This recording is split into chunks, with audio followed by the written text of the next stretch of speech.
Ano po ang final nating kaso, Atty.? 19 counts po ng cyber libel. Bakit po 19? 19 na beses po na nagpahayag o nagpost ng mapanirang imputation yung respondent, kaya po 19 counts. Bawat post na mapanira ay isang count. Sino-sino po ang mga nirereklamo or ano po kinukumpara? Dito po sa criminal case, ang finailan po natin ay si Mr. Daryl Yap. 19 counts of ano po, sir? Anong Cyber libel po. So bakit siya nang Ang case po natin ay cyber libel, anyone who caused the publication. So siya po ang sinasabi naming nag-cause ng publication ng mga malicious and defamatory statements. Sir, how about yung mga nag-share na? Merong hiwalay na kaso para doon. Yung po yung writ of habeas data na nauna na namin na i-file. Hinihintay na lang namin ang utos ng korte kung ito ay kinakatigan o hindi. Pero sa kasong kriminal, ang may kasong kriminal lang sa ngayon ay si Mr. Daryl Yap. Sir, ito po ba yung clarify lang namin? So, ito po yung social media post na sinasabi kong narrate Malibel yung Soto? teaser. Yes, yung teaser video ito. What about the film? Paano pag napalabas mo? Pag pinalabas, tsaka natin siguro i-evaluate kung may probable cause, kung mayroong basihan para kasuhan. Sa ngayon, ang basihan ng kaso ay yung teaser video na ipinalabas. Attorney, may financial damages ba or paano po? Yes po, sa ilalim ng Cybercrime Act, po pwede pong humingi ng danyos ang nagrereklamo ng kasong kriminal.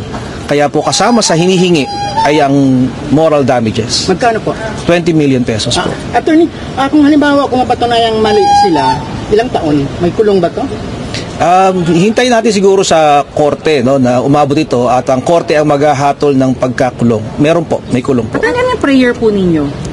Ang prayer po sa criminal case ay ma-file po ito sa korte at makulong ang respondent sa criminal case po. May TRO po ba sa showing or anong hinihiling? Hindi po dito sa criminal case. Hiwalay pong kaso yung writ of habeas data and we will comment on that pag po lumabas na yung order ng korte. Pero hiniling nyo na po ng inyong Yes kampo? po, meron pong hiwalay na kaso. May patigil the trailer, the showing? Lahat po ng paglabag sa privacy ng aming kliyente ay nais naming ipatigil. Kaya po sako po doon yung pagpapalabas ng anumang teaser video na sumasaklaw sa kanyang privacy na walang consent ng aming kliyente. Attorney, sinabi ni Bossing wala daw nag-consult sa kanila, nagtanong man lang. Yung po ang basihan kung bakit nag-file kami ng writ of habeas data dahil walang consent. At sa ilalim ng ating Data Privacy Act, ang mga sensitive personal information, hindi mo pwedeng i-collect, i-process, i-share, i-disclose nang walang pahintulot ng data subject.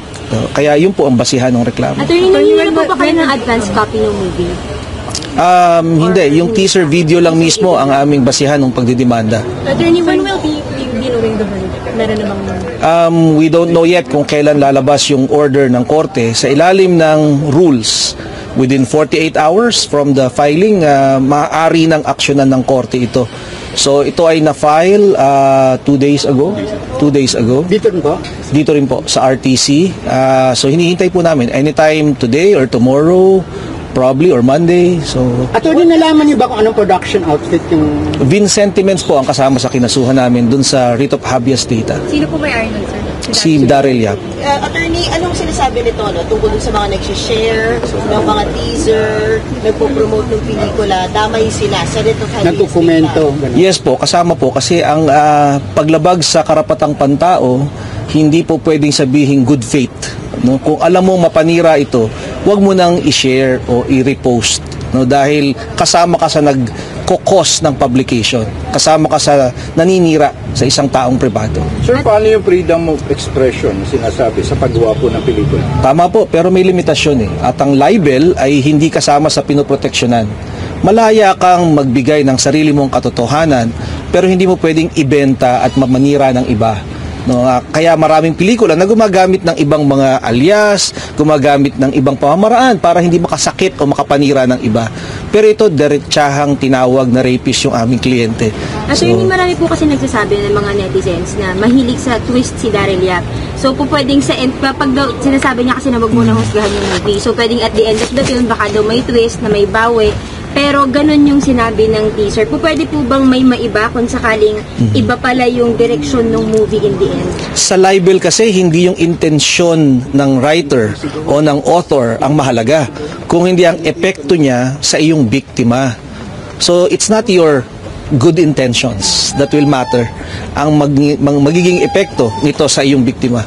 Sa ngayon, nakakatanggap ng mga rape threats yung asawa niya, binubuli yung kanyang anak sa eskwela. So, kailangan umaksyon talaga. Si Miss Pauline po, nakakatanggap ng rape threats? Pati mga comments, kung babasahin ninyo yung mga comments dun sa mga posts, natitrigger ito dahil sa teaser video na inilabas. Whatever good intentions he might have, the effect is already there. So, attorney, talaga apektado yung pamilya? Apektado talaga. Sir, politically motivated ba to? Hindi namin masasabing politically motivated. We're only looking at the facts that we see them now. At ang nakita lang namin na facts, mayroong ipinost na defamatory sa aming kliyente. At yun ang aming inaksyonan. Attorney, paano yung istorya kung galing mismo sa pamilya? O wala namang problema sa istorya, no? Ang pinoproteksyonan ng batas ay ang reputasyon ng taong sisirain mo, di ba? So kung may istorya ka, may tamang pamamaraan ng paghahayag ng istorya na hindi ka makakasira sa iba. Hindi naman ito ang unang beses na may gumawa ng pelikula tungkol sa ibang tao.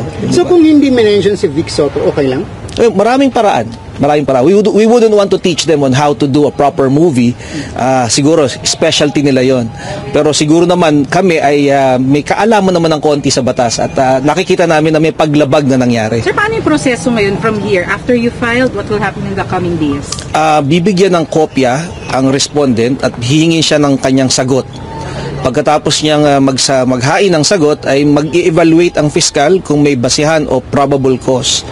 At kung may probable cause, dadalhin sa korte at ang korte ang mag-i-issue ng warrant of arrest. Sir, ang showing is supposedly yata February, if I'm not mistaken. Given the timeline, aabot po ba yun na may makuhang resolution? Yung criminal case ay hindi para pigilan ang pelikula, kung hindi para papanagutin ang naglabas ng teaser video.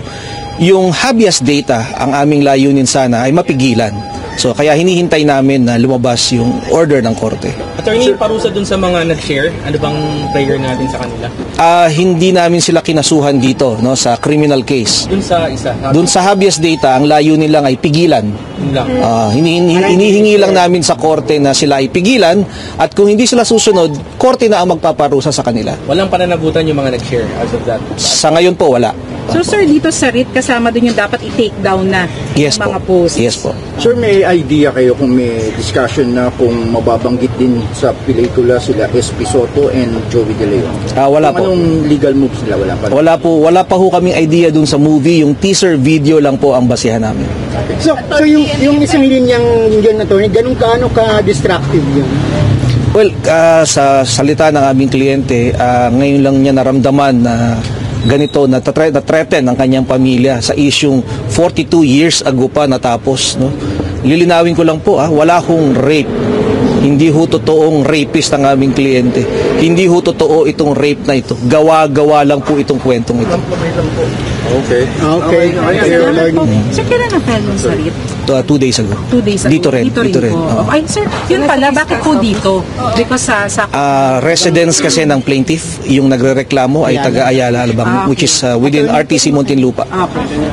Attorney, pwede makahingi kami po? Yun nga, binubuli na raw eh.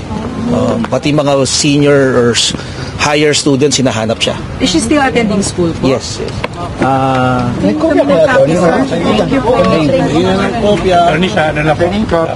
Labas yung mga copy para marami silang Oo nga, para marami. Buwan na kayo, tapos kami naman. Doon ako sa mga Opo.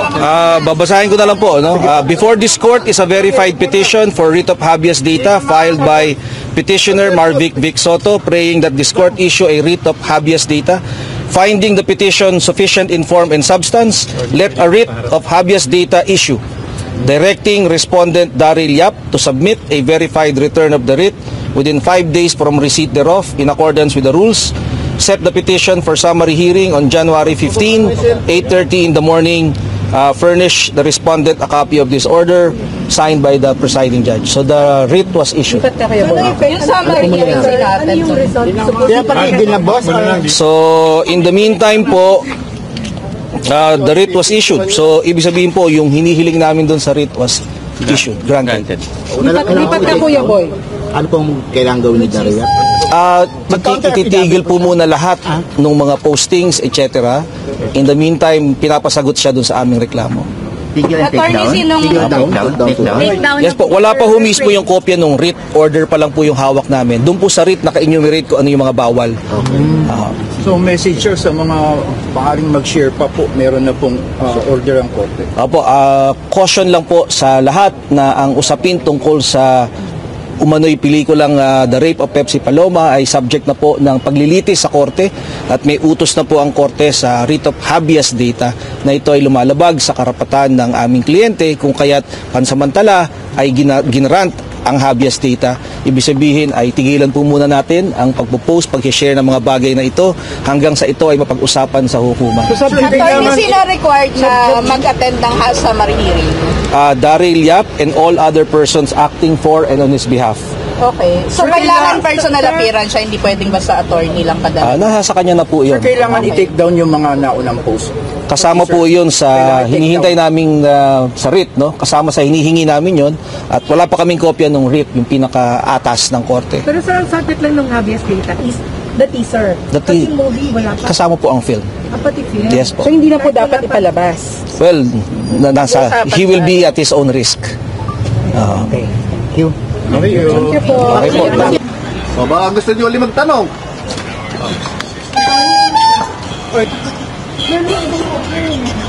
Wala pa. Cellphone, no? Cellphone na lang nakukuha natin.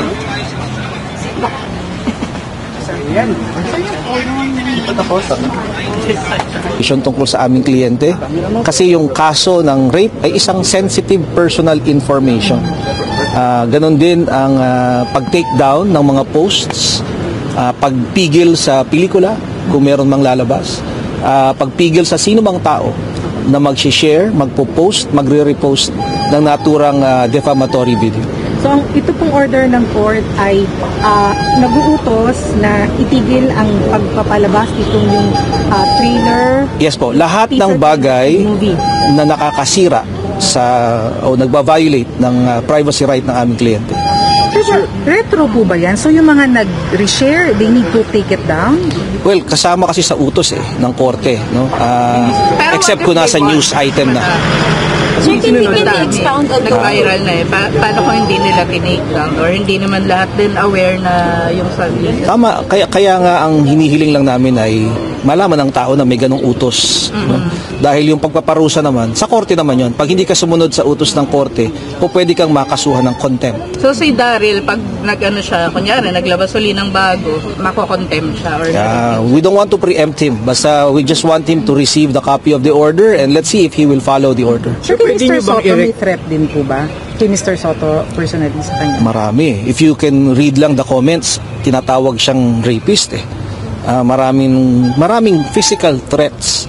So nalilimitahan ngayon ang movement ng aming kliyente dahil natatakot sila ngayon pumunta sa mga public spaces nang walang bodyguards, mga ganun. Na dati hindi naman nila kailangan. Nakita niyo naman how well loved he is, no? Yeah.